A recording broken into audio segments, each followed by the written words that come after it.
যারা তাদের অক্লান্ত পরিশ্রম, ধৈর্য এবং দিক নির্দেশনায় আমরা এই পর্যায়ে এসেছি। যারা শিখিয়েছেন মূল্যবান সময়ের ব্যবহার, হাতে ধরে শিখেছেন প্রতিটি বিষয়বস্তু, যারা শুধু আমাদের মাঝে বইয়ের জ্ঞানই দেন, বরং দিয়েছে আমাদের পার্থিব জীবনে এবং জীবন যুদ্ধে এগিয়ে যাওয়ার সময়। একটা সময় আসবে এরা আমাদের মাঝে থাকবে না, কিন্তু তাদের প্রতিটি বিষয়বস্তু, তাদের প্রতিটি শিক্ষা আমাদের মধ্যে রয়ে যাবে।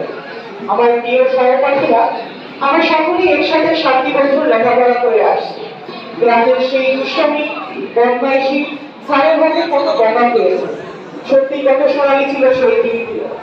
ক্লাসে চলার সময় ঘন্টার জন্য অপেক্ষা করা, টিফিন টাইমে ক্যান্টিনের সামনে দাঁড়িয়ে 5 টাকা সিঙ্গারার জন্য লাইনে দাঁড়ানো, চমৎকার ছিল সেই দিন। পরীক্ষার সময় বিজ্ঞাপনকে সাহায্য করা, অনেক আনন্দ বেদনার মুহূর্তগুলো ভাগ করে নিয়েছি আমরা। আজ আমরা বিদায় নিচ্ছি, কিন্তু এই বিদায় করা শেষ বিদায় নয়, বরং নতুন এক যাত্রার শুরু।